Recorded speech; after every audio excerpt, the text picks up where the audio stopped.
today I'm talking about a real important subject. And this subject is about how to make important decisions in your life.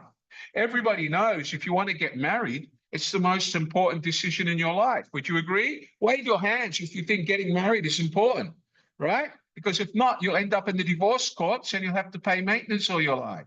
Trust me, I've got a friend who's been married 8 times. He can't even afford to buy lunch because he pays all his salary in maintenance.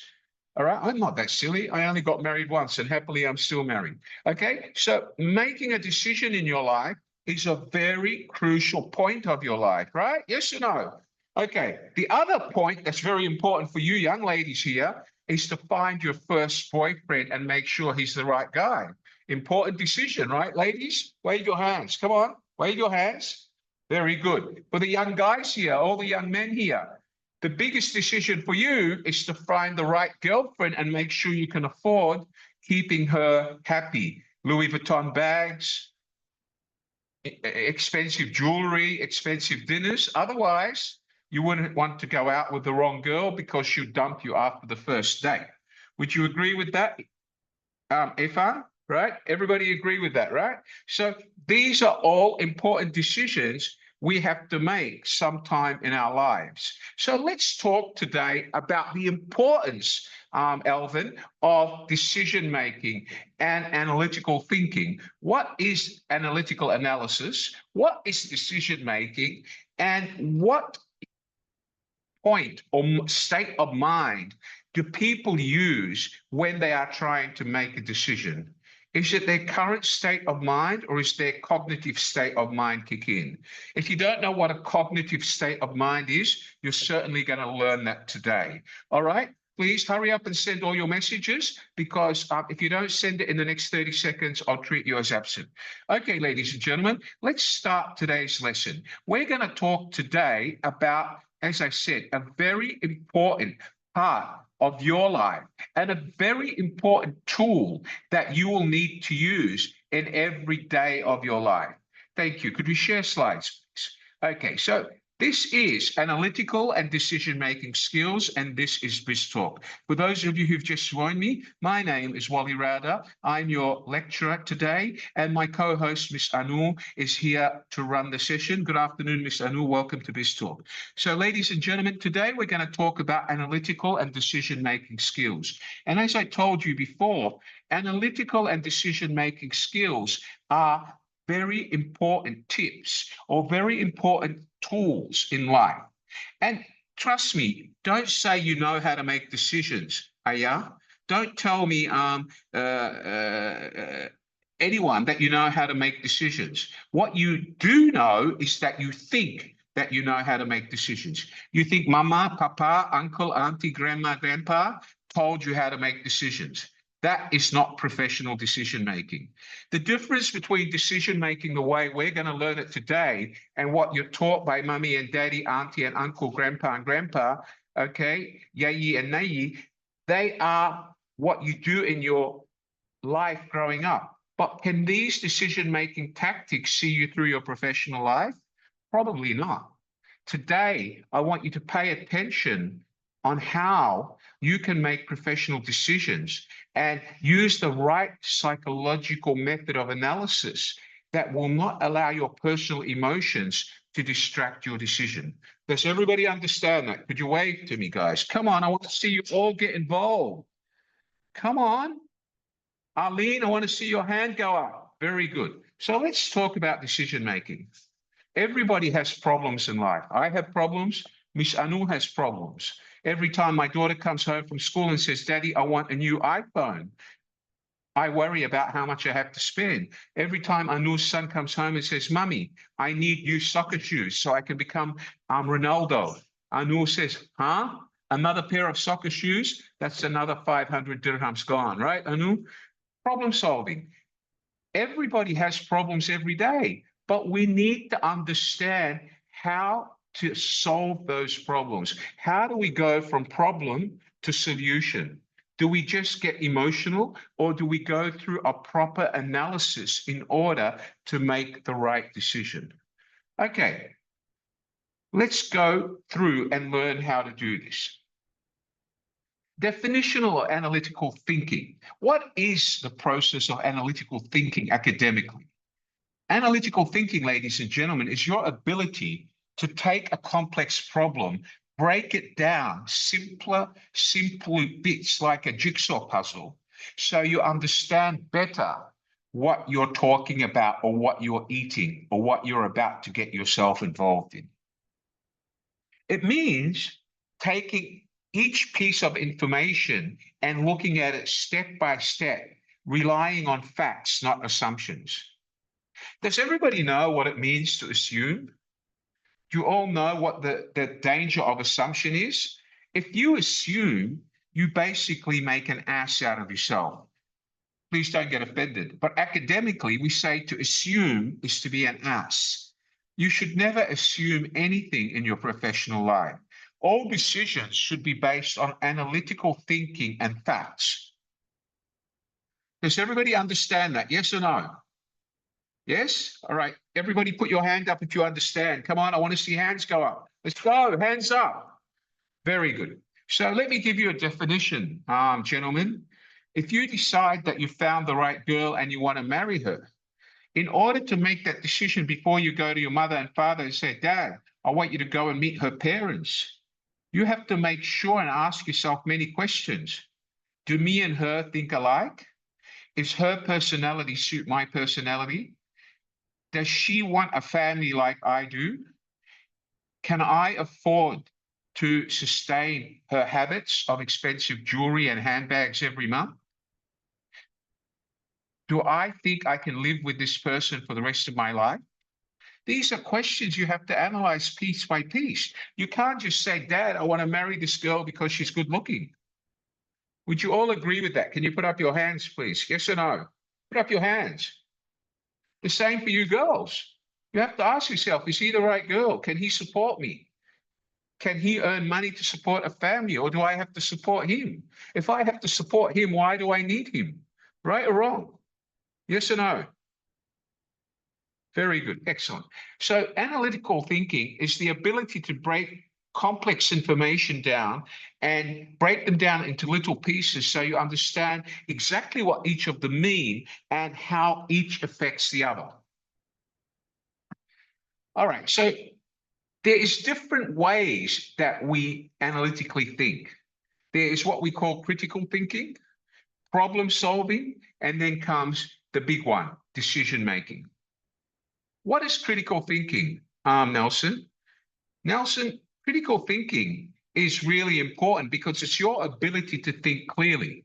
It's your ability to question assumptions and evaluate information carefully. You should never rely on assumptions. Assumptions will end up getting you into trouble or owing people money. Never assume anything.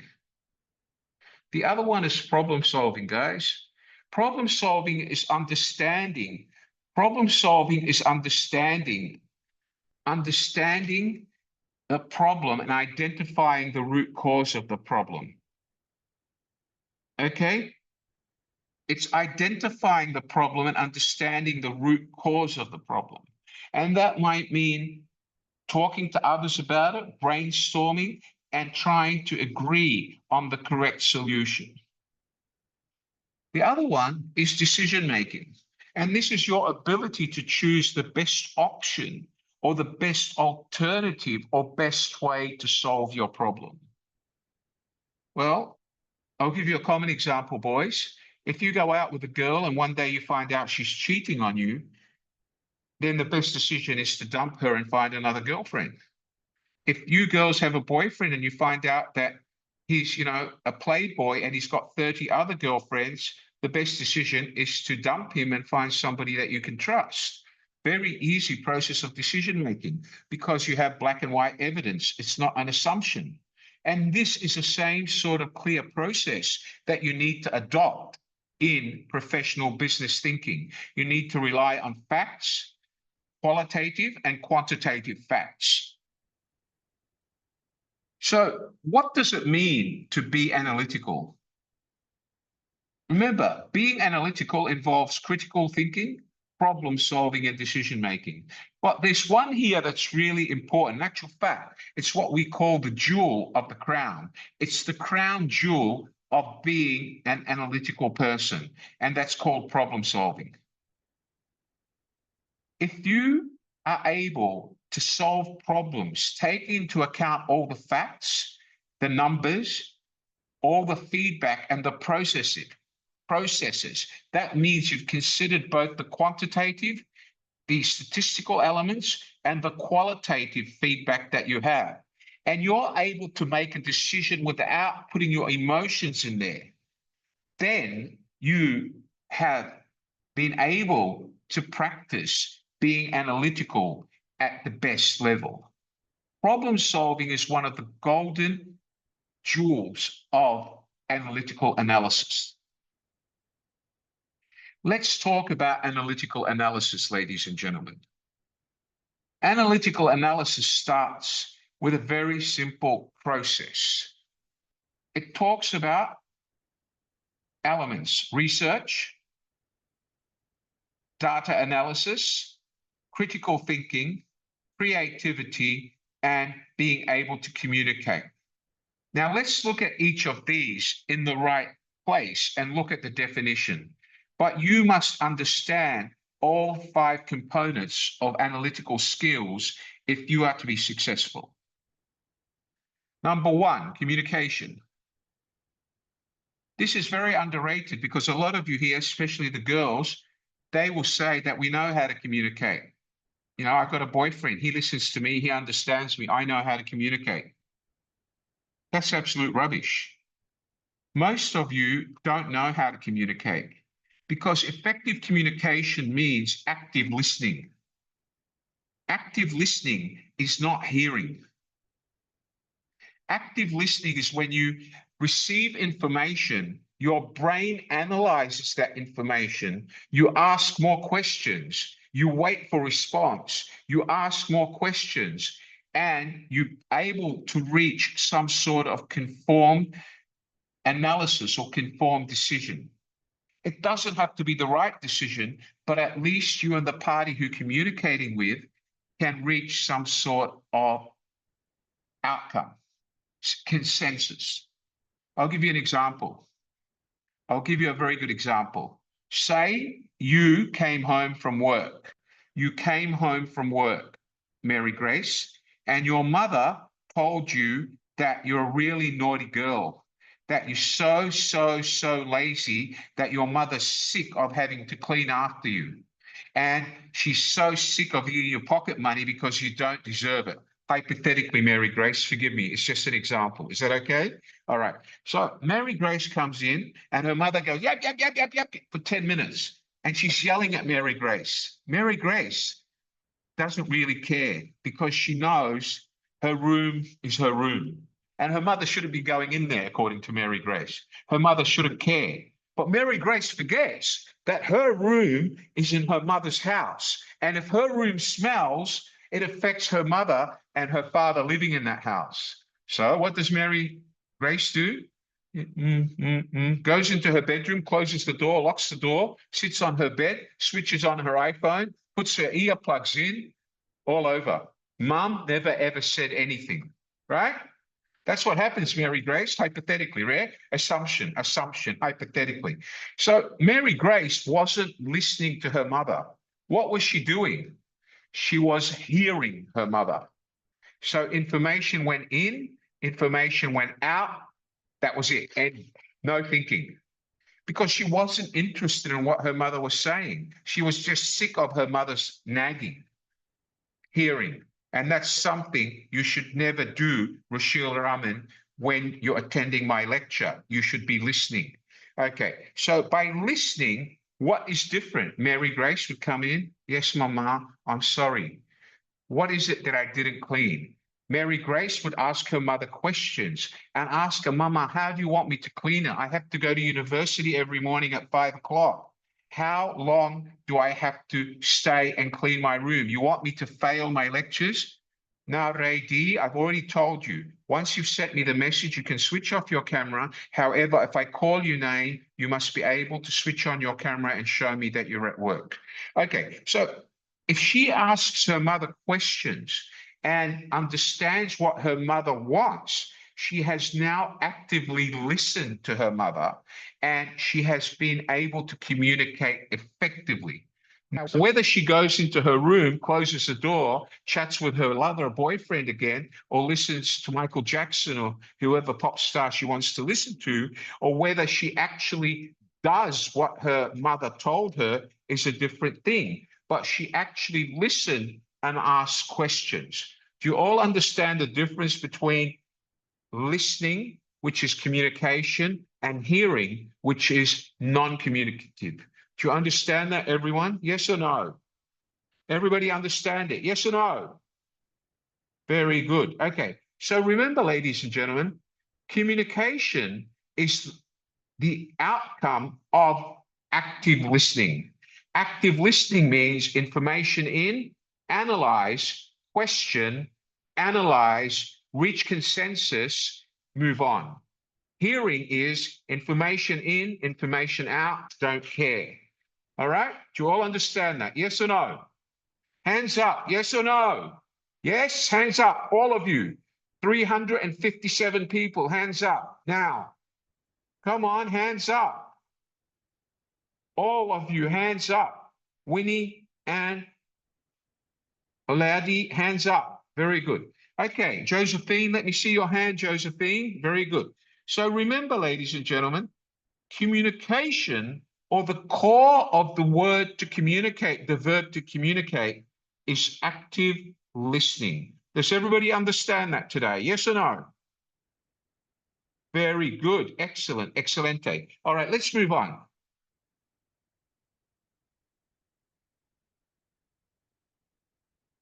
Okay, so we all understand what communication is, ladies and gentlemen. We all understand that communication is very important, and most people underrate it because they assume by hearing they're communicating. That's where they are basically kidding themselves. They're being asses because they assume that hearing is communicating. Hearing is not communicating. Hearing is actually the opposite.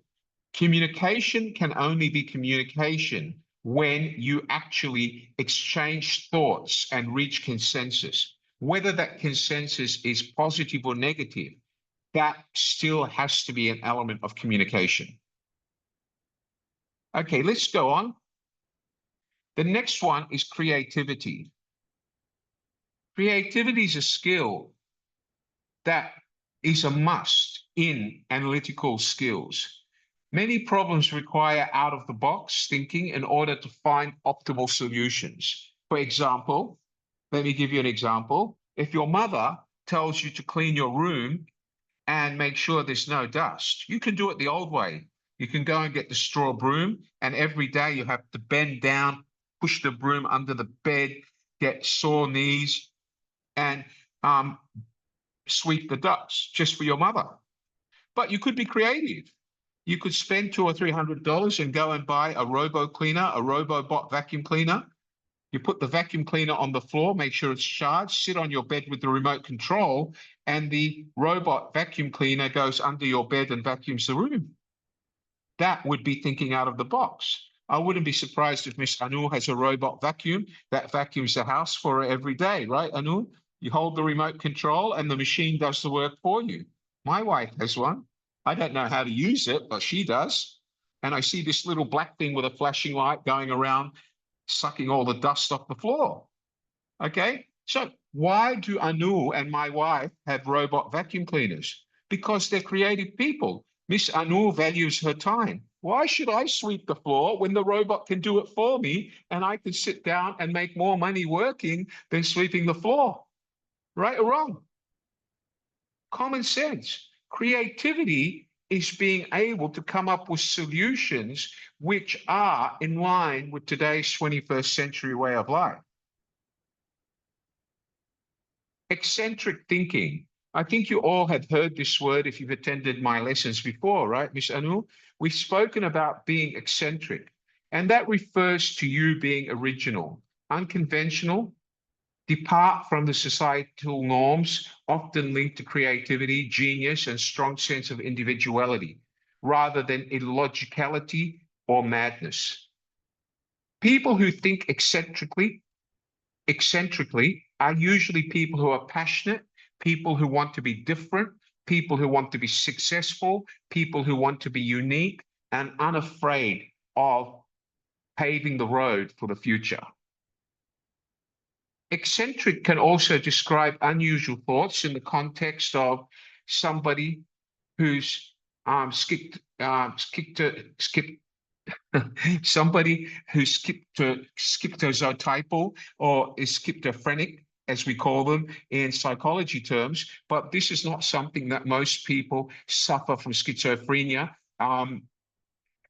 There's very few of them around the world, but sometimes academics refer to eccentricity as schizophrenia from a psychiatrist's point of view. That does not apply to you when you're actually using analytical skills. The element of eccentricity that we're thinking of with analytical skills is you being creative and coming up with more efficient, more effective, and more productive ways of doing things, unconventional ways, all right? But I just want you to know that if you go and look at a dictionary, some people talk about eccentric as a diagnosis for schizophrenia or schizotypal personality disorder, which is similar to schizophrenia. This is not this eccentric definition that I'm talking about. I'm talking about eccentric in its standard definition of you thinking out of the box, being creative, and coming up with new ideas, which will actually help you be more productive and generate higher revenue. Does everybody understand that? Yes or no? Can you put up your hands if you understand that, everyone? Everyone put up their hands? Come on, let me see your hands. Thank you so much, everyone.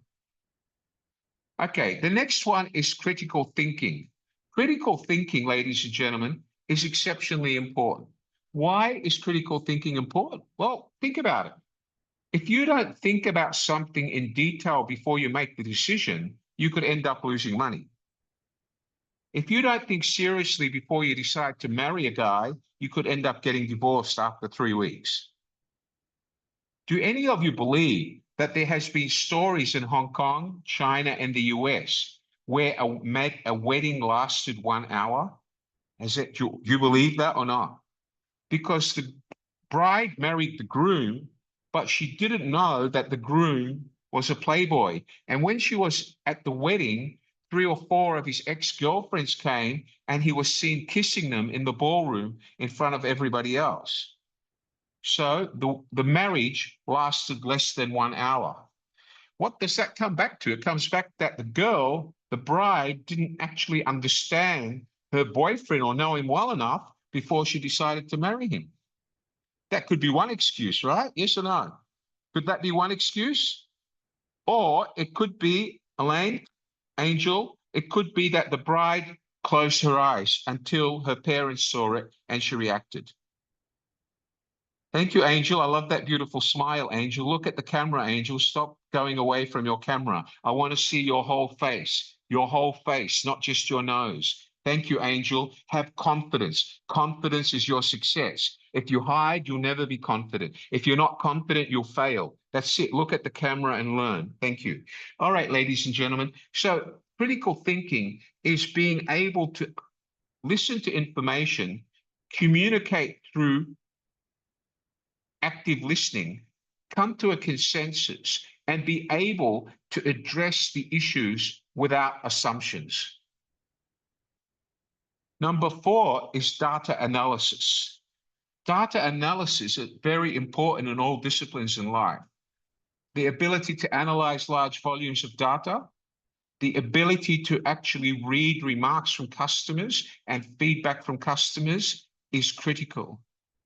Quantitative analysis requires you looking at numbers and patterns.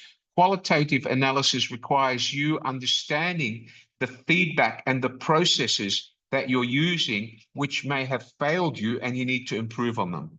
Both quantitative and qualitative analysis play an important role of data analysis. But if we're talking about measuring a company's profitability, then of course, quantitative analysis, where it involves figures and percentages, would play a more important role in the analytical skills process. Does everybody understand that? Yes or no? Can you put your hands up, please? Very good. Thank you so much, guys. Okay, number 5 is research. Number 5 is research. Number 5 is research. So what do we mean by research? Research is being able to apply the analytical skills that require you to be patient, to be curious. Remember, curiosity means creativity. Creativity means eccentricity, being eccentric. If a problem is solved quickly without thinking about it, then it's highly unlikely that it will be the most effective solution. In actual fact, Josephine, it may only be a temporary solution. All right? That's not the role of problem solving. Problem solving is about solving problems, so you eliminate the problem based on the root cause of the problem. We've all learned about root cause analysis in a previous BizTalk. So if you just take quick steps to solve it today, but you don't solve the root of the problem, then it's going to recur. Then you've wasted your time. In order to effectively complete the analytical analysis skills analysis phase of problem solving, your research must involve no assumptions, no being an ass. It must involve a very, very deep process of active listening. And that means it must involve deep communication, because communication cannot happen without active listening.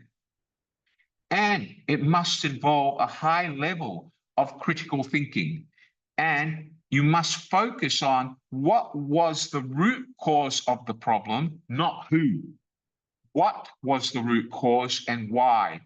Who is not important, because no matter who caused the problem, you have to fix it. Then you worry about the person that caused it later.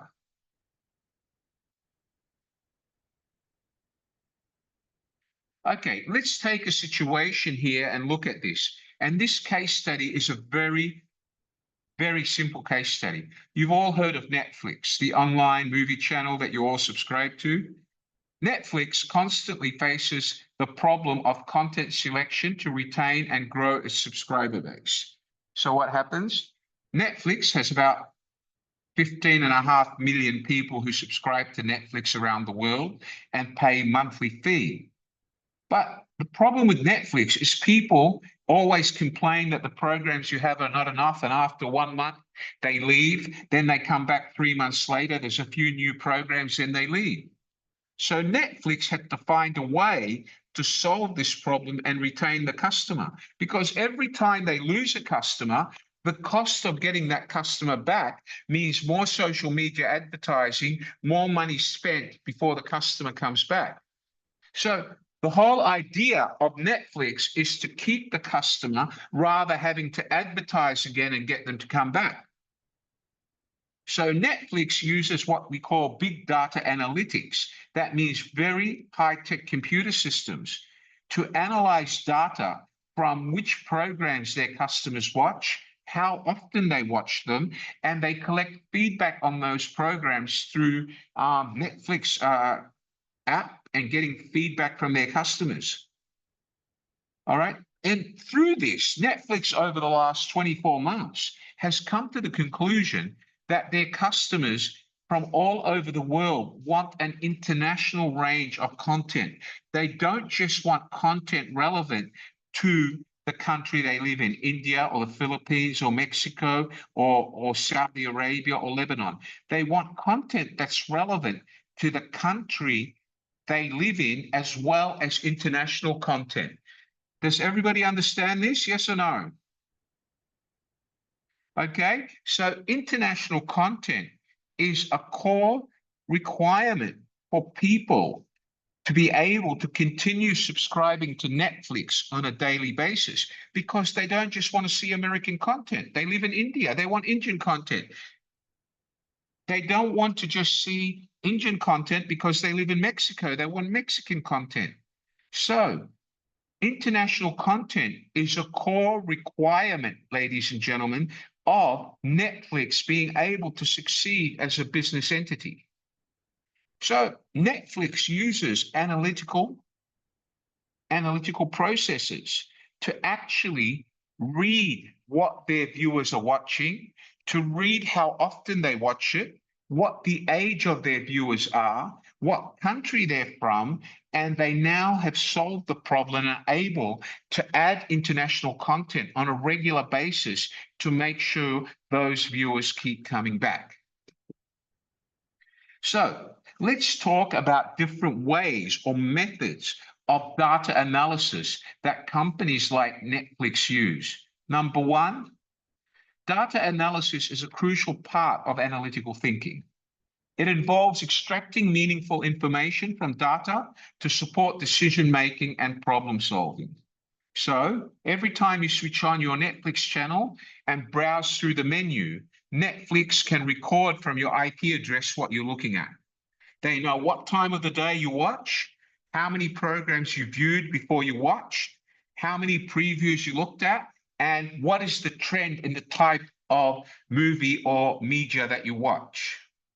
And how do they do this? They do this by having very, very sophisticated data visualization and data analysis processes. They have a data analytical team that constantly analyzes data day after day after day to analyze the viewer patterns so they can upgrade the offers to their viewers. These include data visualization, which means being able to put the data into graphical form or picture form for their management team to look at and for their program buyers to be able to go out and buy more programs based on what the audience wants. Statistical analysis. Statistical analysis involves using mathematical tools to collect reviews and interpret data. This includes measures like variances, correlations, regressional models that make sense of numerical data. Now, you don't have to worry about understanding how to collect or draw correlations or regressional formulas. There's software available on the internet. There's free programs that you can use. And to actually calculate regression models or to calculate mathematical correlations in data or to calculate simple things like variances in different data, whether it's a high correlation, low correlation, positive correlation, or negative correlation, there is data software that you can use to do that. And if you're buying a customer relationship management system, which has CRM data analysis in it, that will offer you these options. Then we have what is called data mining. Data mining, ladies and gentlemen, is a powerful data analysis method that helps turn huge amounts of raw data into meaningful insights. It goes beyond just summarizing the data. It discovers patterns, helps make predictions, and supports smarter decisions based on hidden relationships within the data. This is data mining. All right, so data mining, again, is something that is done by computer software, which helps take large amounts of data out of the database and categorize them into separate elements. That means data collection, data cleaning or cleansing, as we call it, data analysis, and then data interpretation. So people enter their data into the database. Some of them put their country code in front of the number. Some of them don't. Some of them say AUS for Australia and writing Australia. So data cleansing is where data analysts actually clean all the data, make sure it's correctly written, and then they go through what we call data mining to actually pull out relevant numbers based on all the data to make business decisions with. Okay, let's look at how they make decisions. What are the tools or frameworks that they use to make decisions in everyday business? Before I do that, let me just say that decision making is something that you do in everyday life. Guys, you need to switch on your cameras. If I keep seeing cameras get switched off, I'm going to start marking people absent. You've got 30 seconds to get your cameras on, because if you haven't sent me a message, I promise you, I'll mark you absent immediately. People here have switched off their cameras and I have no message. Please fix it now before I remove you from the session. Unless you've sent me a message, make sure you switch your camera on now and keep it on. Does everybody understand that? Yes or no? Good. So remember, ladies and gentlemen, data cleansing or data analytics or data analysis is critical. Now, decision making is also critical. It's fundamental. But what makes it fundamental? Not only in business, but in your personal lives. Can I give you a very important example that I had to go through after me and my wife were married for nearly 24 years? My wife wanted to have a kid. We both used to work overseas. We both used to be very highly paid professionals. So we had to come to a consensus of asking ourselves, do one of us want to give up our professional lives to look after the kid and babysit for 4 or 5 years before we go back to work? That was a very serious decision that my wife took, of giving up her professional career, very highly paid career, and taking off 2 years to have a baby. So it's not just business decisions that require high calibration or high consideration or decision-making skills. Even basic decisions that you make on a monthly basis about how much money you can spend or how much money you need to save. These require critical thinking. They require analysis, quantitative analysis of how much money you have, how much you owe on your credit card, etc.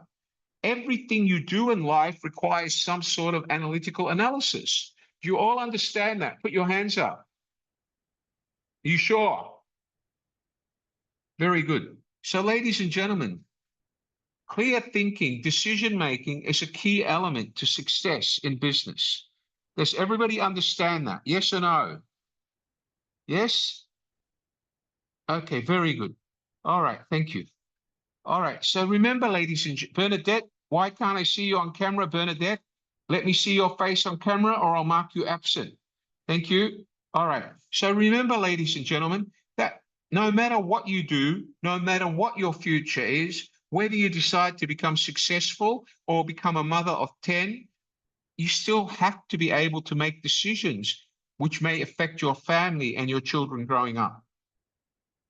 Okay? Does anybody want to ask a question? Let's find out. Hi, Ayimia, do you have a question for me? Go ahead, Ayimia. Are you there, Miss Ayimia? No? Okay. Yes, April Joe. April Joe, would you like to ask me a question? Go ahead, April Joe. April, would you like to talk to me? Can you unmute your microphone? Go ahead, April. Hi. Okay, take care. Thank you. All right, ladies and gentlemen, for those of you asking for PDF, you'll get that at the end of the lesson. You must stay for the whole lesson.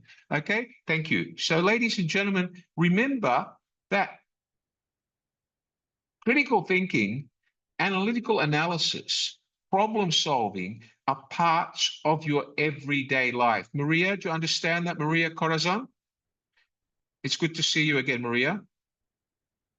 Omar Beck, do you understand what I said, Mr. Omar Beck? Thank you. Mary Joy, do you understand that, Marie Joy? Thank you.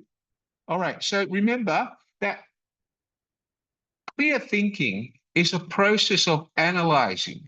But Muhammad Abdul Hamid, all of you here, sometimes we rush and we make decisions without thinking about them. And then what happens is we say, how silly can I be? Why didn't I think of that beforehand? Now remember, Muhammad Abdul Hamid and many of you don't plan to make the wrong decision. Okay? What it is you don't take the effort to learn how to make the right decision. You don't plan to fail. The fact is, you didn't prepare to be successful. That's it, right? That's your failure. All right. So hopefully today you're going to learn the skills to overcome that. MK Karim. All right. So please pay attention, Celine Garcia, and hopefully you'll be able to walk away with the skills, Deanna, that will help you resolve this problem. Okay. All right. Bernadette de la Cruz, welcome back to Biz Talk. Nice to see you again. All right. Let's go on.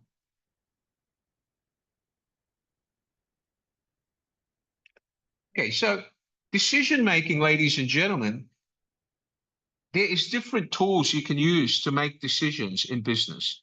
And they include things like SWOT, which we've spoken about previously. And this is one of the best tools you can use at your beginner level. Decision trees, Pareto analysis, these are all very powerful tools. The Pareto rule is a simple rule that you can use, and decision trees is simple.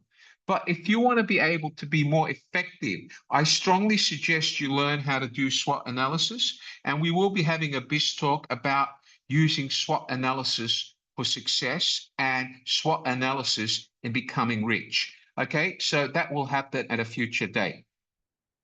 These tools encourage you to look at situations from different angles, different perspectives.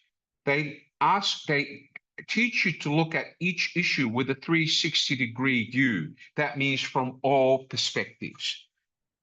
And if you can look at the problem or each element of a problem from a 360-degree view, that means you're looking much deeper into the problem, its cause, and why it happens.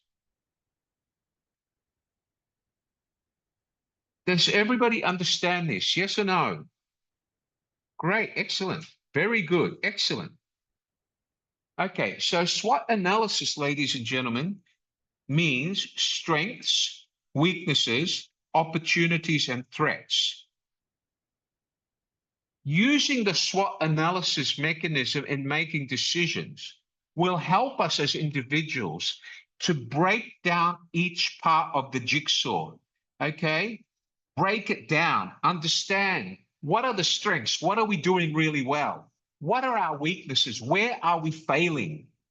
What are the opportunities out there that we're not recognizing, and how do we maximize by meeting those opportunities so we get more customers? And in our market, who is our threat? Who do we have to be scared of in killing our business? Do we have any competitors? What are they doing that I can do better in order to kill their business and get their customers? Now, first, you have to use the SWOT formula on you, your capabilities, and your business. And then you have to use the SWOT analysis on 2 or 3 of your largest competitors. And then you have to summarize it into one report and look at it as a whole. Does everybody understand what I mean by strengths? The things that you're good at. Weaknesses are the areas where you're making mistakes or causing you to lose money. Opportunities are things that others are doing that you're not doing, or what your competitors are doing wrong that you can do better. And threats are dangers that you face from other companies that may be able to kill your business that you have to counter. Decision trees. Before I do that, if any of you want a SWOT analysis template, or you're interested in getting a worksheet that shows you how to use SWOT analysis, please feel free to WhatsApp me and say, my name is, I attended Biz Talk and today's date, and please send me SWOT analysis worksheet. I would be happy to do that. Please make sure you take down my WhatsApp number at the end of this session. Okay, decision trees. Ladies and gentlemen, decision trees use step-by-step thinking to map out different choices and their possible outcomes, helping you pick the best option based on logic and possible results. So here we have one here with mobile phone production. We use technology A or technology B. And we go through the element. Technology A is estimated to cost us $320,000, okay? But if we want a high profit, we need to maximize the cost at $240,000, okay? Sorry, let me just fix that. Using technology A is $320,000, and by using technology A, we can see a profit of $240,000, which would give us a 60% profit return. However, if we use technology A and we only get back $80,000 in profit after cost, we consider our level of profitability as low, and it would only be 40% profitability. Do you think iPhone can succeed on 40% profitability? No. That's why iPhones are so expensive. Because iPhone has a certain margin it marks up on every phone, and their profit is somewhere between 64% and 71% on each unit sold. But does anybody know what the real cost to produce iPhone is? iPhone will never tell you that. It's a trade secret. Let's look at the other option here. Technology B. Technology B here is estimated to cost $256,000, okay? Or bring in $256,000, okay? So what happens here for technology B, if we bring in $210,000 in revenue, we've brought in 70% profit, which is high. If we bring in as little as $45,000 in revenue from sales, we can actually accrue 30% in profit. So let me ask you, which technology would produce a higher level of profitability? Well, obviously, if you look at technology B, the cost of technology B is only $256,000 compared to technology A. And from technology B, you can actually spend less and raise a higher profit margin than technology A. With technology A, you only raise 60% profit, but with technology B, you're bringing in 70% in profit.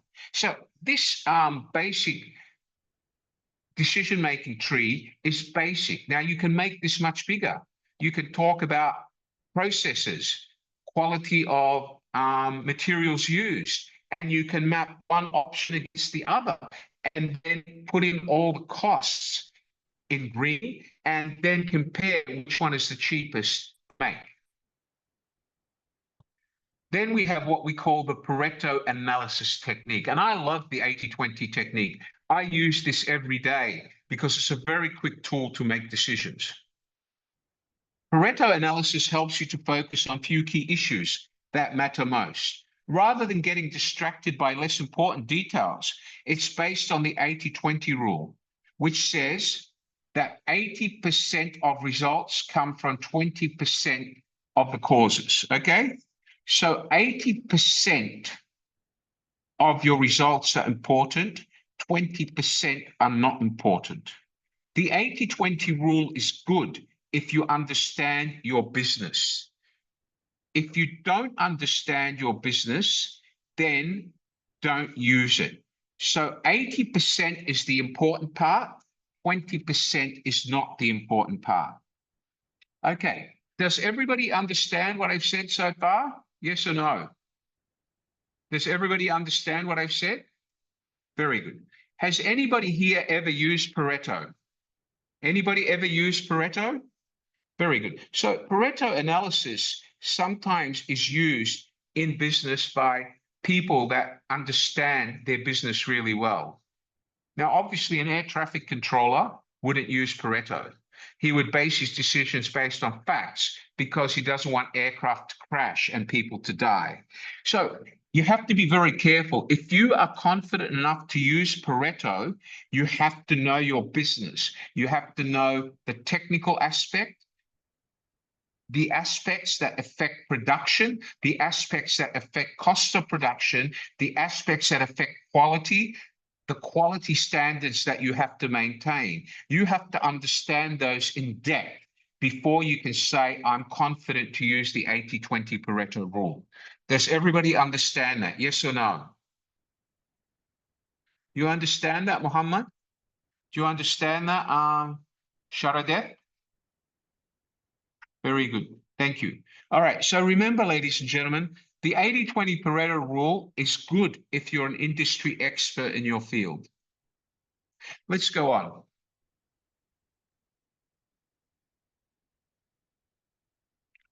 Right now, we're going to look at a simple case studies, ladies and gentlemen, and this is from Apple Inc. You all know that I always give you examples of Steve Jobs and Apple and their success. Well, Apple Inc. launching a new product. Let's talk about an example of Apple Inc. Can everybody hear me? Can you wave your hands, please? Can I do a sound check? Very good. So Apple, known for its innovative products, was preparing to launch the iPhone back in 2007. At the time, the mobile phone industry was dominated by brands like Nokia and Motorola, and the concept of a touchscreen smartphone was relatively new. It's funny that shortly after iPhone came in, Motorola died, Nokia died, and so did BlackBerry. So what did iPhone use? What did Apple use? They used SWOT analysis. They measured the strengths, they measured the weaknesses, the opportunities and the threats from both their competitors, both Nokia and Motorola. Strength, strong brand loyalty, technological innovation and integration with existing Apple products. Okay, that was the first one. Weaknesses, high production costs, untested new technology. Opportunities, growing smartphone market demand for internet-enabled mobile devices. Threats, established competitors like Nokia, risk of consumer resistant to high-priced product. So the strengths for Apple was strong brand loyalty from the customers that they had from the Mac and the iPod. All right, so they knew that customers liked their technical innovation, their integration, and their eccentricity. Their weaknesses were that their cost of production was very high, and they were about to introduce more complicated, untested technology. But they knew that many consumers wanted better smartphones. There was opportunities, but they had to worry about the threats from Nokia, Motorola, BlackBerry. And lucky for them that as soon as iPhone started introducing the phones that they have now, which started with the iPhone in 2007, they started with the C5, C6, went up to C7, and now they're into the iPhone 16 and 17 series. Okay, so they were worried that the high-priced units would not survive because Motorola and Nokia were cheaper. But the market worked for them because what they found out is there was a lot of people out there that preferred quality and were prepared to spend more. And that's why Apple put Nokia and Motorola out of business. People like Samsung are trying to compete. Now, if you ask yourself, is Apple stronger than Samsung? Hell yeah. Just look at iPhone in China last week. They sold out of the new i17 within 30 minutes of opening their Apple store. Not within one day, within 30 minutes, they were out of stock. So factors influencing decision-making processes. Let's talk about these. Decision-making, ladies and gentlemen, can be influenced by many factors. And these include two very important ones that you're going to learn today. We call them biases and heuristics. And both of these psychological or cognitive elements are usually the result or usually lead to a result of poor or irrational decisions loss of profitability, and the business going bankrupt. What are biases? Okay, I'll give you a bias.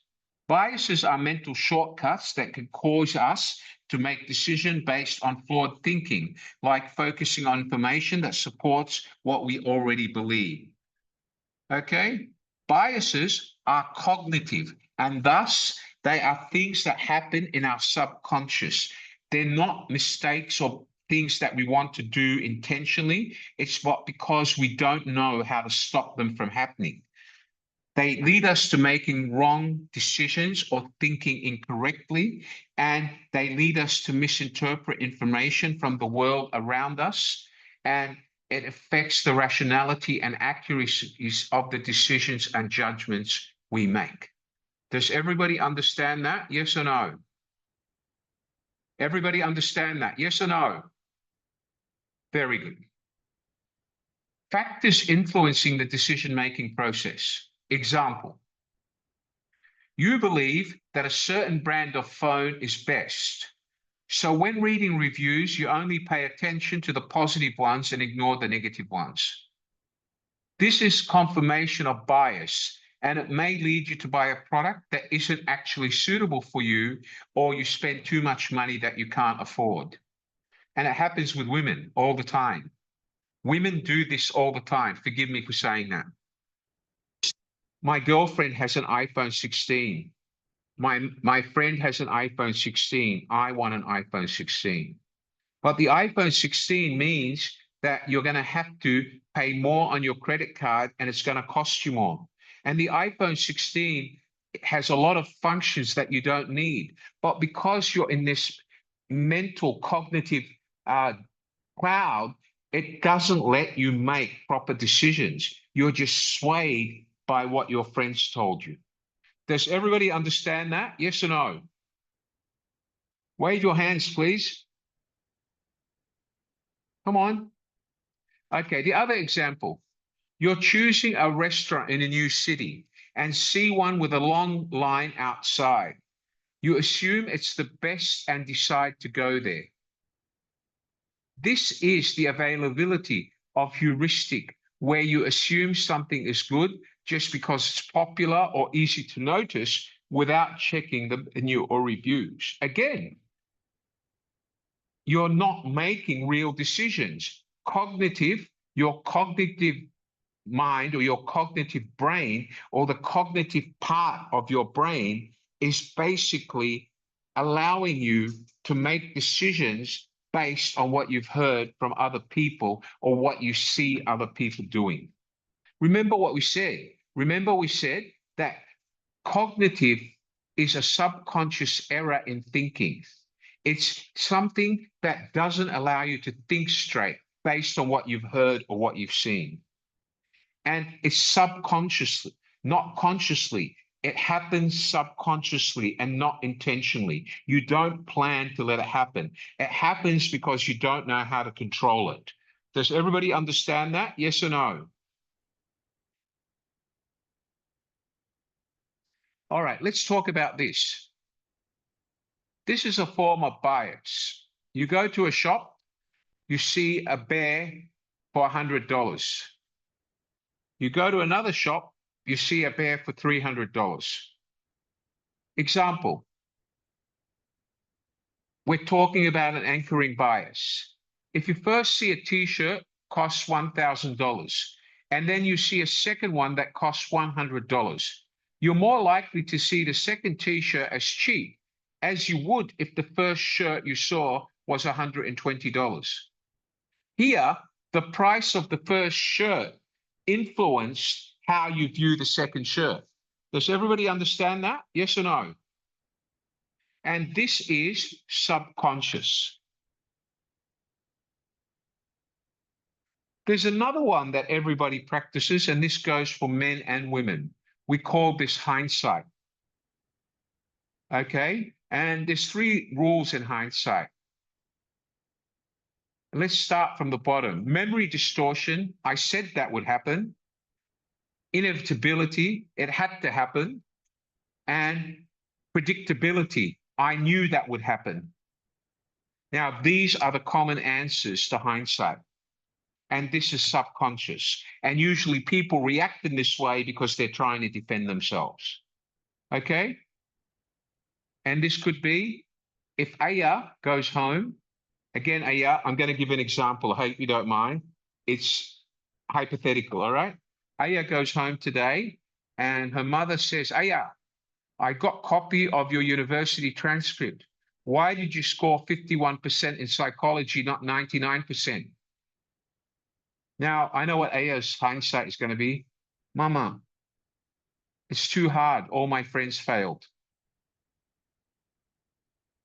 Mama, it had to happen. My professor is not a good teacher. Inevitability. Predictability. Mama, it's so hard that I could no longer think. And I knew I wasn't going to do well. I'll try harder next term. Okay? Now, all of these reasons are subconscious. They're not things that Aya wanted to tell her mother. But as soon as her mother mentioned psychology, which is one of the hardest subjects she studies, her subconscious automatically started shooting out these excuses. Do you understand that, Aya? I'm sorry to use you as an example. Forgive me. Thank you, Aya. All right. So this is another subconscious way of distorting your decision-making process. Okay. So again, another factor that influences the decision-making process, heuristics. Heuristics is a scientific name, and this is part of the problem-solving techniques that result in quick, practical solutions. In situations where perfect solutions may be improbable, heuristics can be used to achieve imperfect but satisfactory decisions. Most heuristic methods involve using mental shortcuts to make decisions based on prior experiences. All right, so let's talk about heuristics.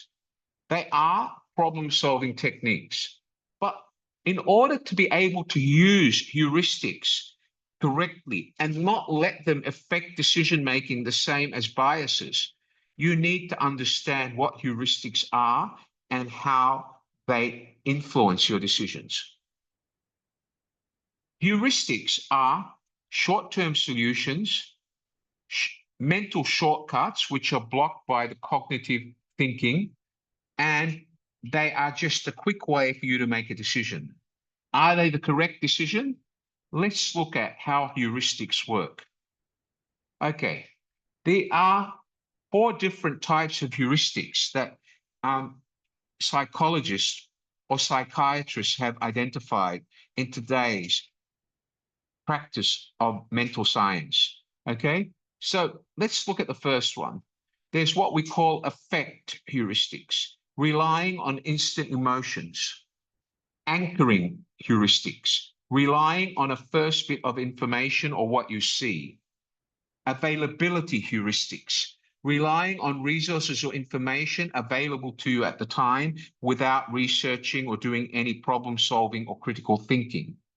And representativeness heuristics or representative heuristics, relying on similar past events, things that have happened in the past. Now, if you ask me which ones are the most common in today's world, well, let me tell you, anchoring is the most common one for females. Affect, anchoring, and representativeness are the most common ones for males, and availability is common for both. Okay? Let's talk about what are affect heuristics. What do affect heuristics mean? And what do affect heuristics do? What are they? Affect heuristics are based on positive and negative feelings that are associated with a certain stimulus in your mind. It typically involves quick reactionary feelings that are based on prior beliefs. The theory of affect heuristics is that one's emotional response to a stimulus can affect the individual's decisions. Now, remember what we said. Affect heuristics is relying on instant emotions. What are instant emotions? They're your immediate emotions, the emotions that you have at instinct, first instinct. The next one is anchoring heuristics. Anchoring heuristics are where a person relies on the first piece of information, what they see, what they hear, or what's visible to them. Encountered during the decision-making process, using it as a reference point to make further judgments. Again, they don't research, they don't analyze. This can lead to biased decisions, making subsequent information is not adjusted sufficiently, causing the initial anchor to be disproportionately influence the final conclusion, as seen in pricing negotiations or salary discussions. Let me talk to you. You go for a job interview and they offer you $2,000 and suddenly you only earned $1,500, so you jump. Oh yeah, $2,000 is fine. But then 2 days after you start work, you find out that everybody else is earning $3,000 and they only offered you $2,000 because you're the new baby on the block. But you accepted it without thinking about it, and if you had thought about it, you probably would have got 2,500. Do you understand that, guys? What you should have done is questioned how much the starting salary they should offer you is before you went for the interview. So you would have known whether 2,000 was right or wrong when you heard it. Availability heuristics. Availability heuristics, ladies and gentlemen, are judgments people make regarding the likelihood of an event based on information that comes to mind quickly. That means whatever's at the front of your head.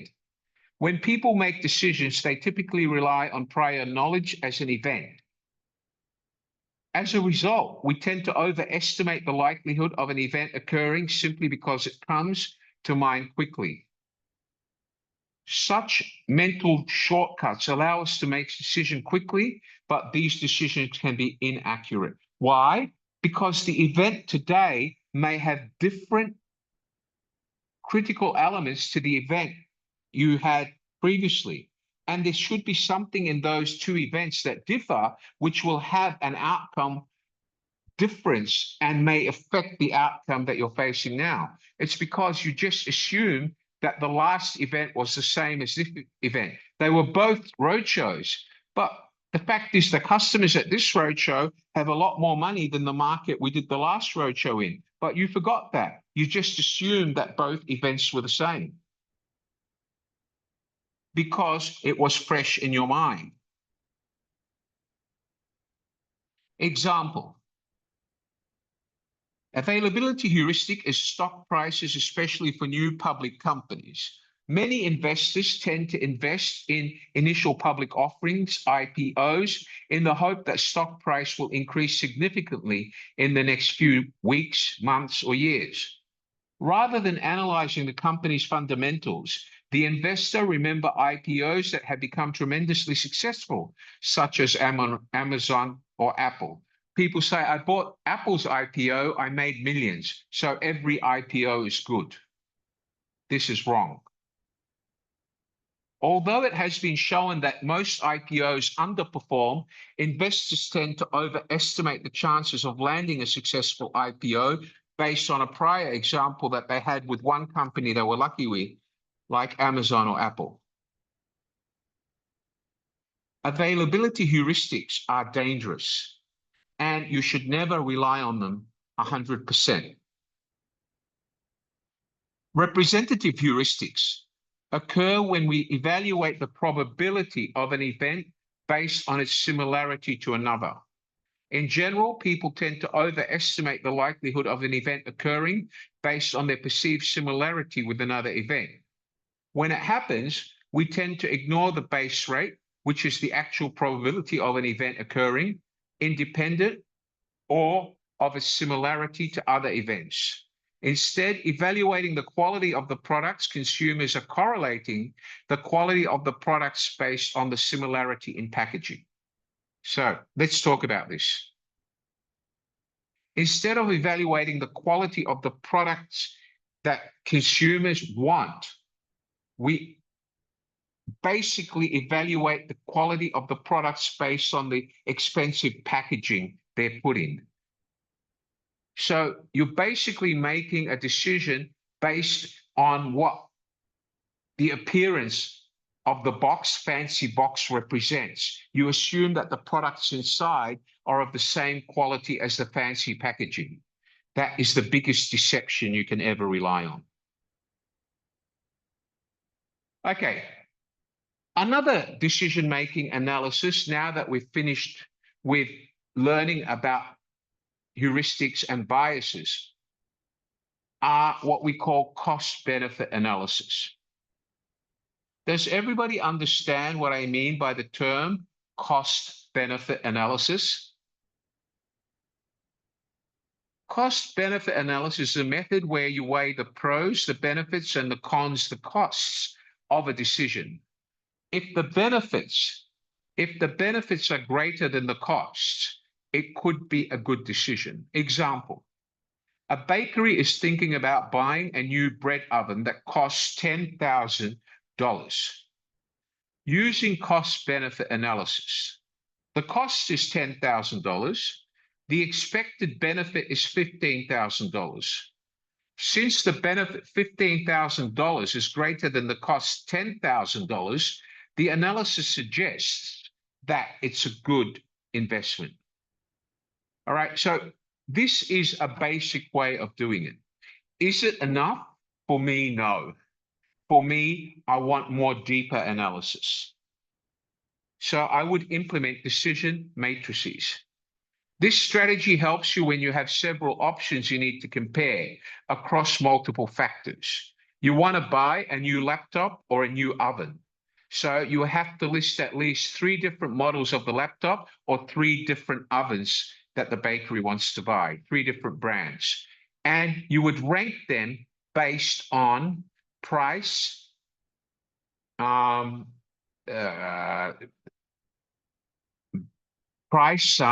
what do we talk? Price, productivity-wise, how many trays they can fit, how many pizzas they can bake, speed, okay, temperature control, all of these different factors which relate to an oven. Or if you were assessing a laptop, you would rate them on the price of the laptop, the battery life of the laptop, the speed of the laptop, and the weight of the laptop.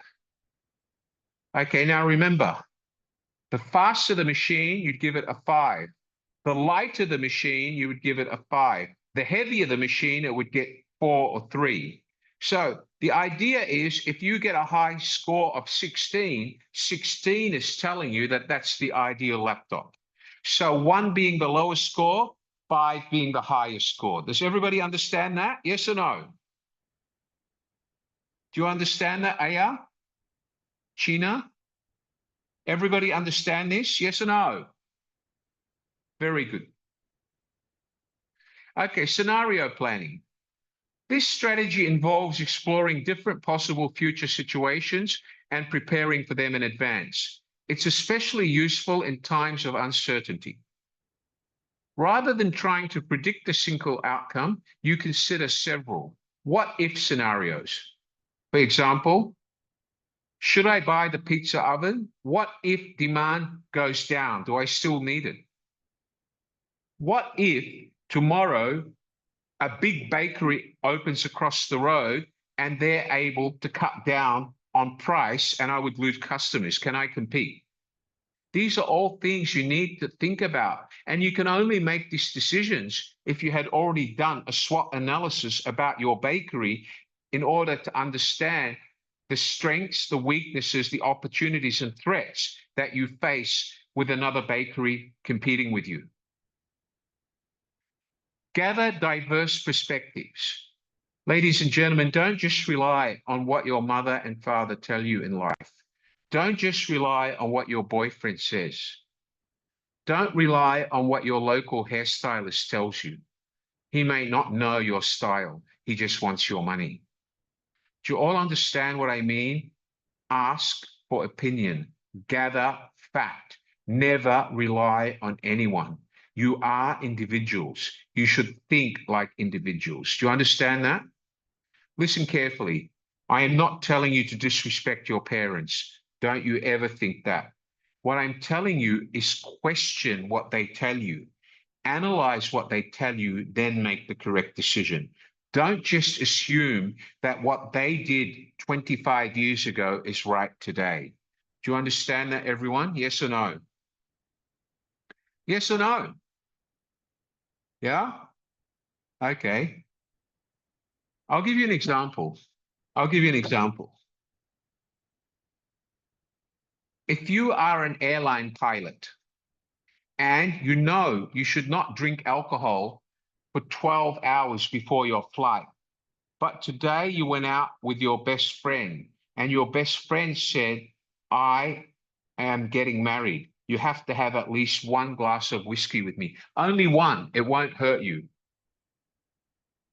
He believed what his friend told him and drank the whiskey. The next day, when he came, reported for duty as a captain, the airline did a blood alcohol test on the captain and the first officer, as they do at random almost every day. They found alcohol in his blood from the whiskey he drank about at 12:15 in the morning, and he reported to the airport at 8 o'clock. So the whiskey had not completely deteriorated in his blood. They suspended him from flying, and he couldn't fly again for quite a while because his company punished him. All right. Because he relied on the advice of someone else without weighing the consequences. Do you understand that, ladies and gentlemen? Yes or no? Yes or no? Come on, I want to see hands, please. Wake up, guys. Okay, good. All right, let's go on.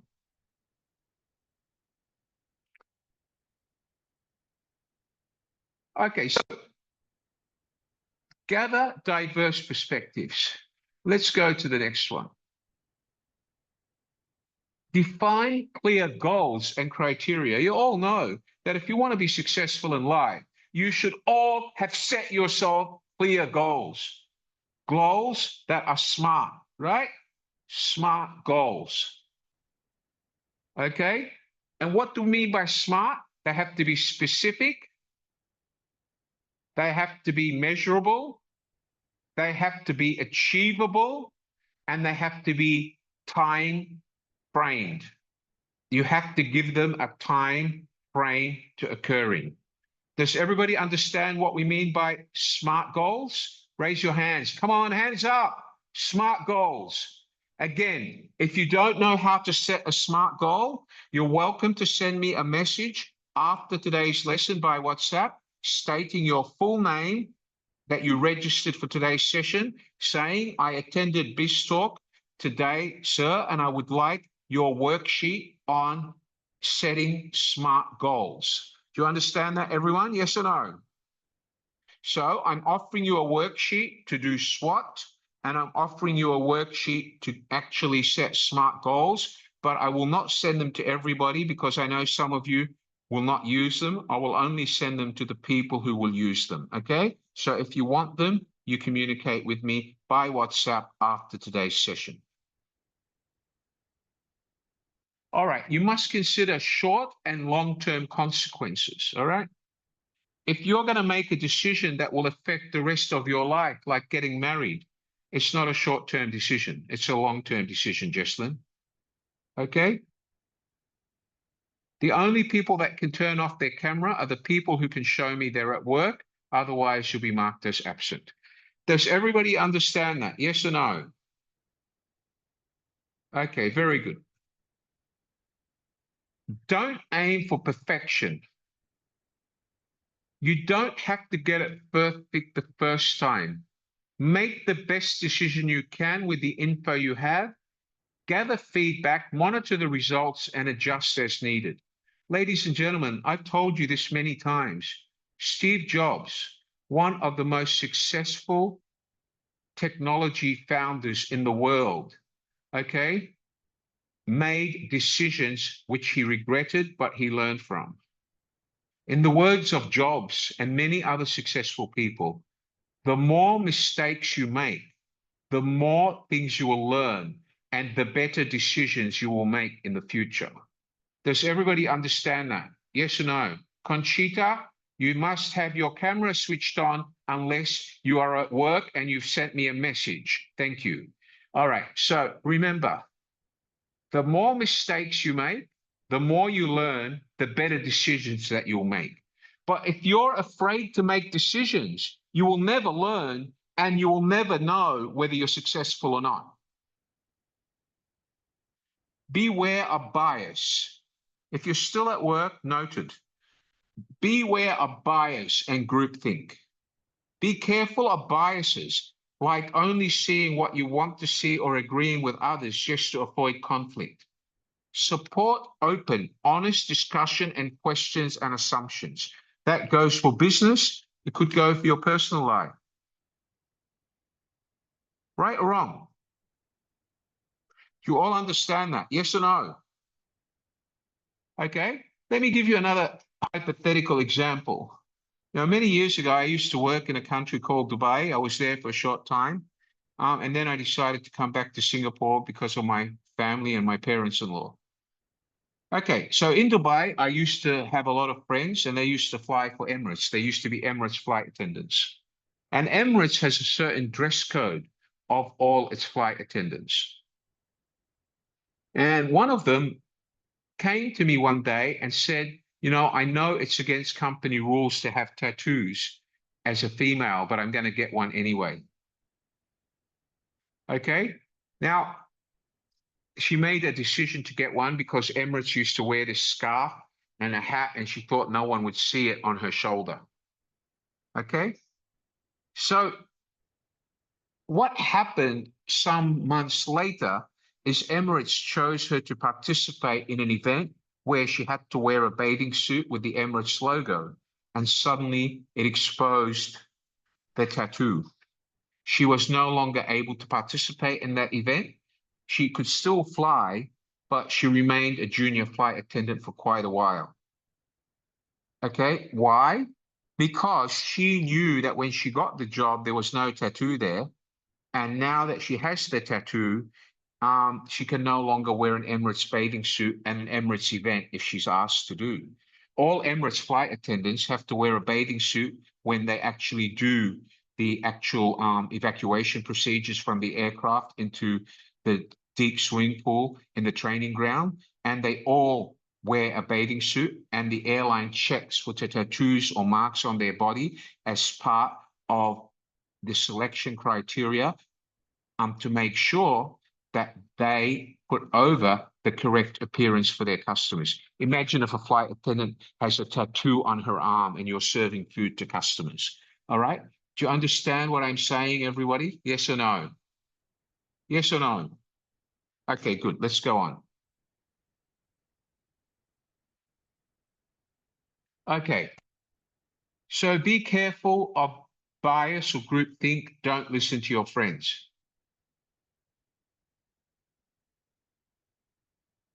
Let me remind you again of one of the greatest minds in the business world. Steve Jobs, ladies and gentlemen, was born February 24, 1955, died October 5, 2011. One of the saddest days in the world for techno entrepreneurs. His inventors transformed technology and communication. He was the CEO of Apple when the iPhone was first introduced, also known for investing in Pixar when they were struggling business. Pixar is now one of the world's most successful companies.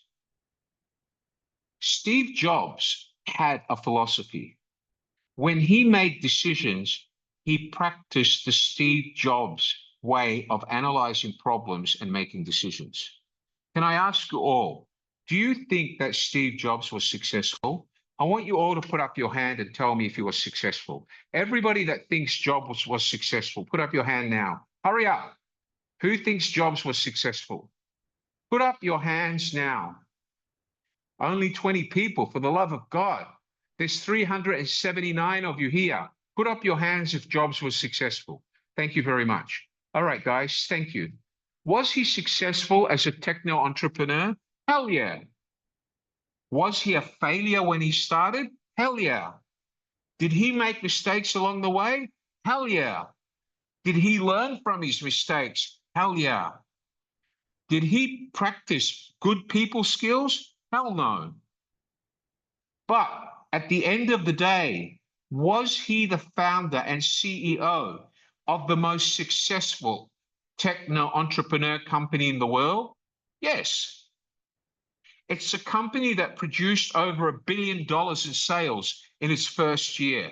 Do you understand that? Yes or no? If Steve Jobs had not made the mistakes he made in his decision-making process by letting emotions and other elements affect his blindside or blindside him and affect his decision, he would have not succeeded because he learned from his mistakes. Do you understand that, ladies and gentlemen? Yes or no? Okay. Let me ask you another question. Could anybody give me the name of any person in the world that they think was a success, as successful as Steve Jobs? Does anybody know anyone? If you do, tell me. Okay, let's hear. Maribel, who are you talking about? Go ahead, Maribel. Hello, sir. Yeah, who are you I'm talking suggesting? about Bill Gates. Bill Gates. Maribel says Bill Gates. Well, let me tell you, I don't mean to be rude, but Bill Gates will have never been as successful as Steve Jobs. All right. He tried very hard. He got very close. But at the end, if you look at how much Steve Jobs generated income for Apple over the years, Apple still surpassed Microsoft. It could have changed now, but Bill Gates is no longer at Microsoft. He's now the ex-chairman of Microsoft. He still makes money from Microsoft because he was the founding chairman.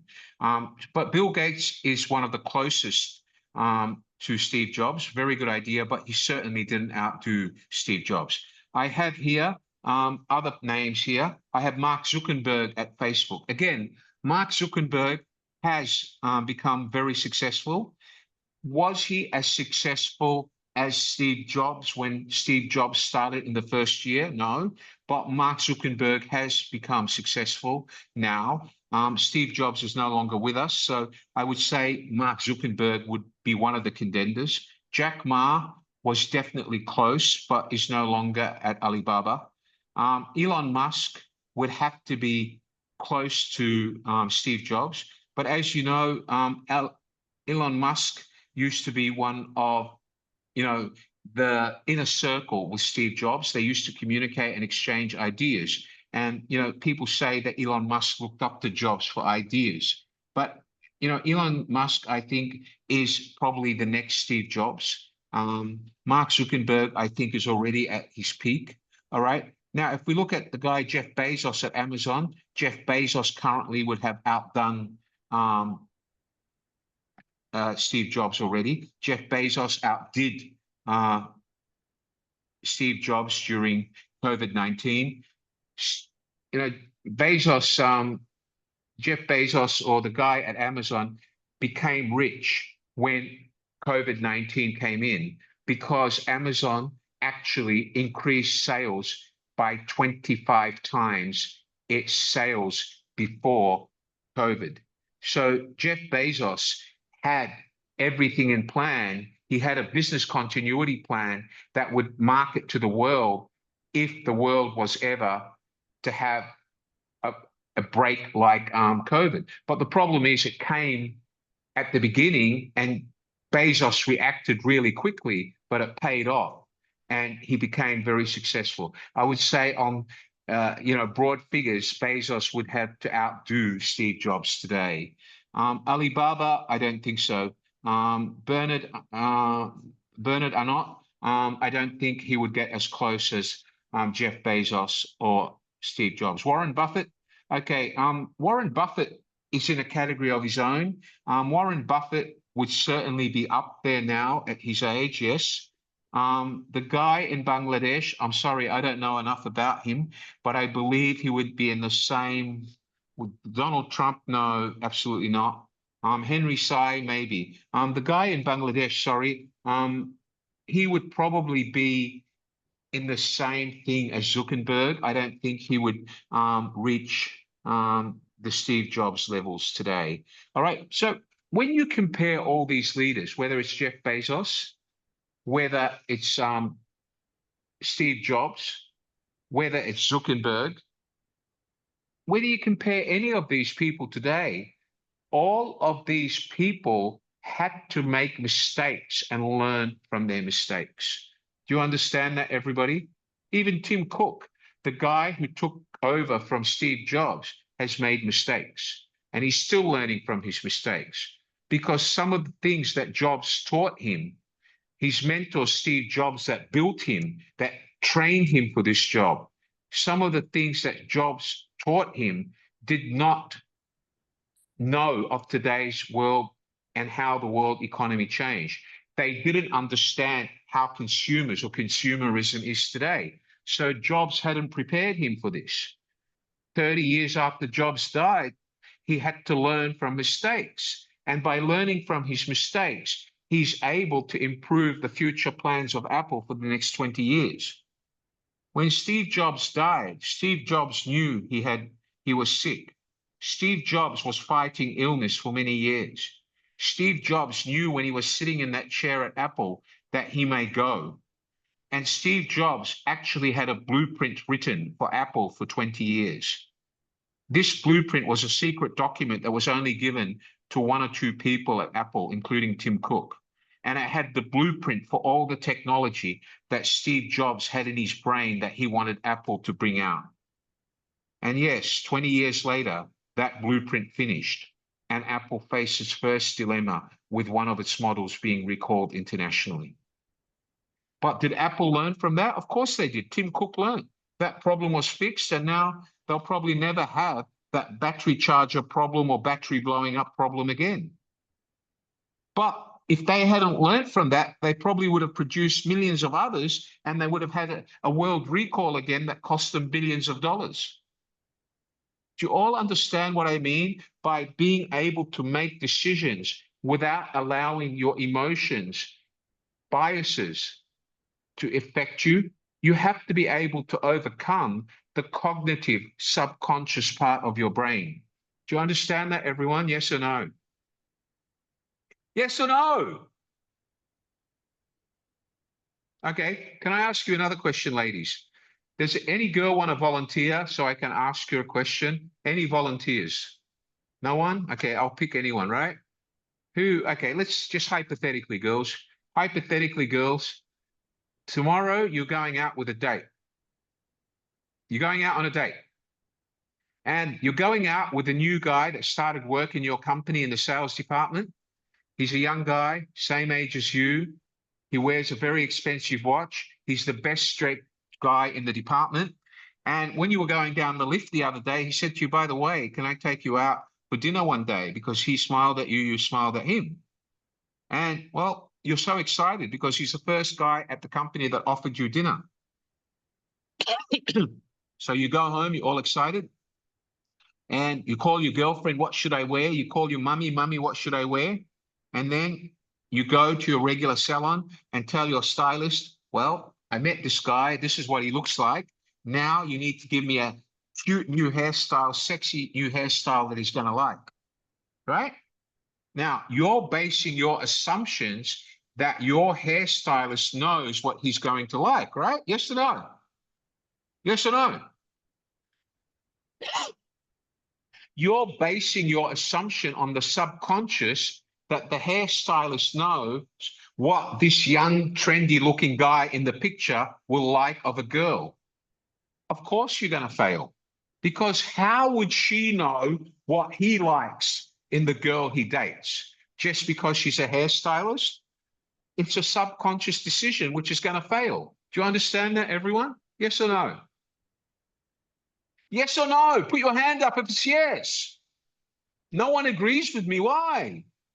Come on, guys. Even Miss Anu's smiling. Put your hands up. Very good. Excellent. All right. Please remember, ladies and gentlemen, that decision-making in life is critical to your success and to the success of your future. You know, Wally, every time comes to BizTalk, goes an extra step.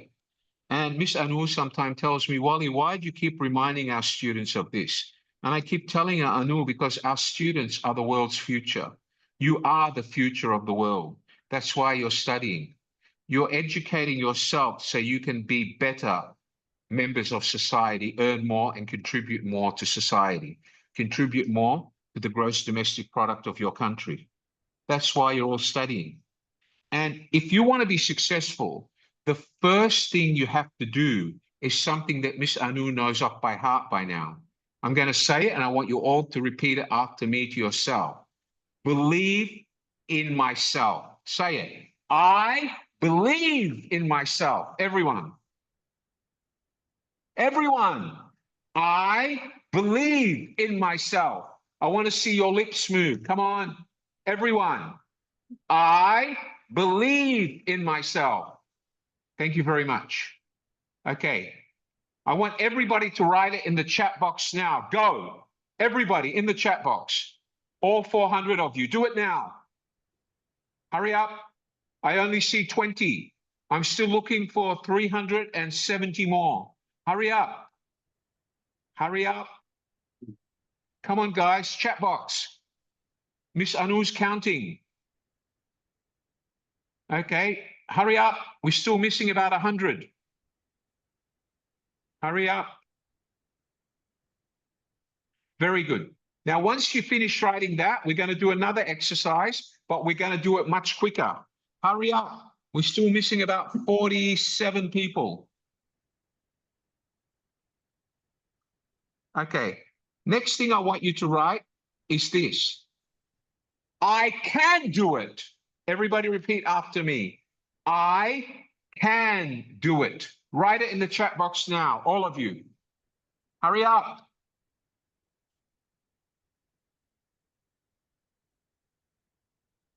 Hurry up. We're still missing about 200 people. Hurry up.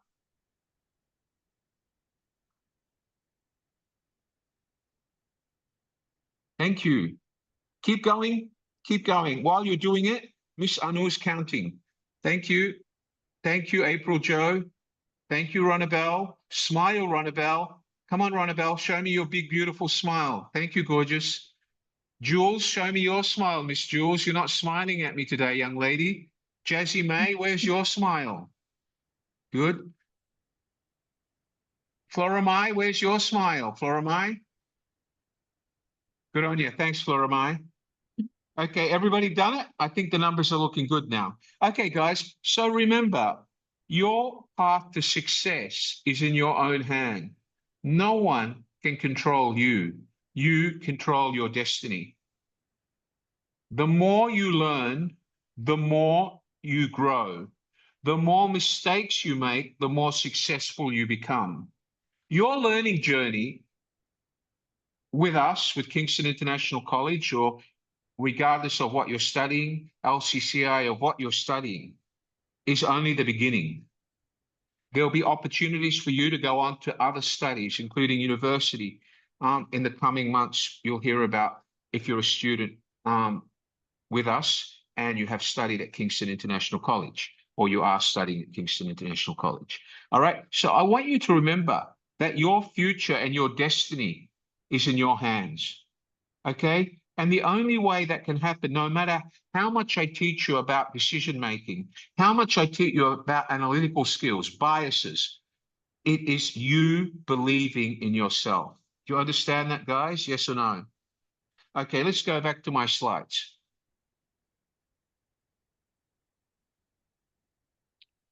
Ladies and gentlemen, Steve Jobs had his own way of making decisions.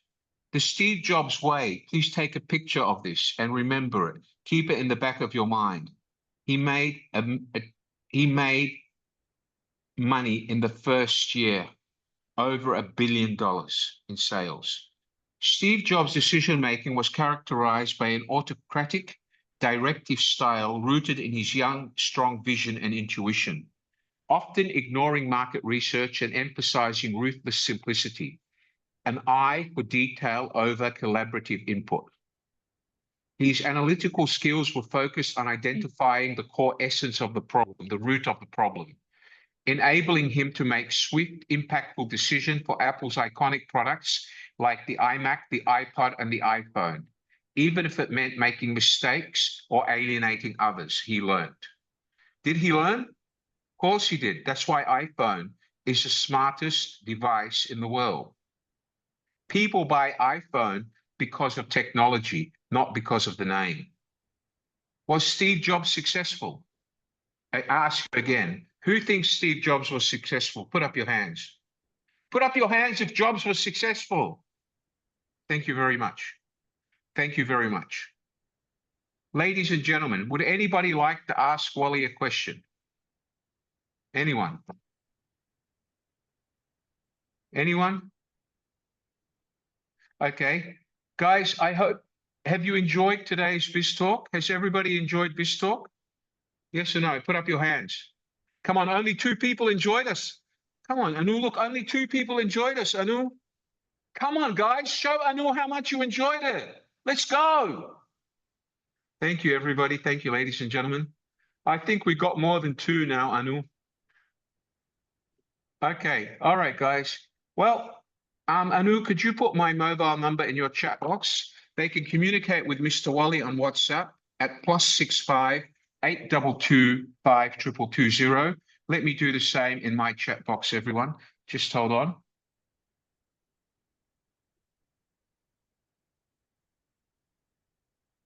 Please, you can only communicate with me by WhatsApp. Please be mindful that if you send me a message, I am the head of department and head of faculty. It might take me up to 3 working days to reply. Okay, please make sure in the WhatsApp you put your full name. I attended BizTalk 20 September 2025. Could you please help to share the worksheet for SWOT or the worksheet for goal setting? Okay. Excellent, excellent. I got a message here about something. Just bear with me, please. This message is, sir, with regards to the subject matter, my question is, how can this affect daily life, especially in mental health awareness? Well, you know, with all due respect, mental health is something that strikes all of us. You know, a lot of us get stressed. A lot of us get very stressed, right? We get very stressed. And stress is something that doesn't come normally.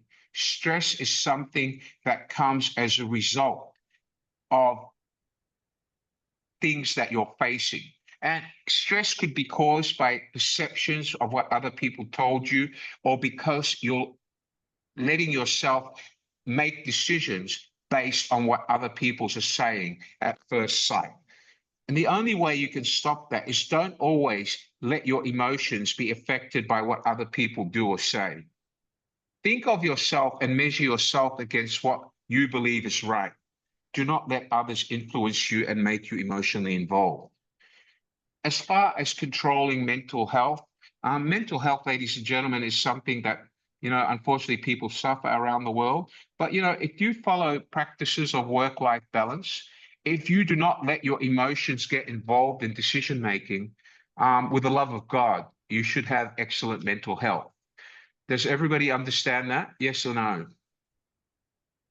And if you're scared of something or you're scared to make a decision in business and you need someone to give you an opinion, you're welcome to message me. But it's only an opinion. You should not rely on it. It's only for you to consider.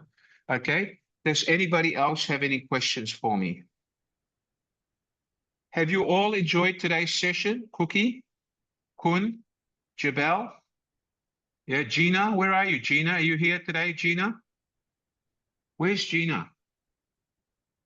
Okay, decision making affects subconsciousness. Well, yeah, your subconscious mind affects decision making. When you make decisions, usually your subconscious mind will affect the decision you're making. But does decision making affect your subconscious mind? No, it's the other way around. Your subconscious mind will affect how you make decisions and whether the decision you make is correct. And that's why you should be aware of it and try to avoid your subconscious mind. Okay. All right. Okay. So who was I talking to here? Where is Gina? Gina, are you here? Gina? Wave your hand at me, Gina. Okay, good to see you. Okay. All right. From me and my co-host, Miss Anu, thank you everybody for joining this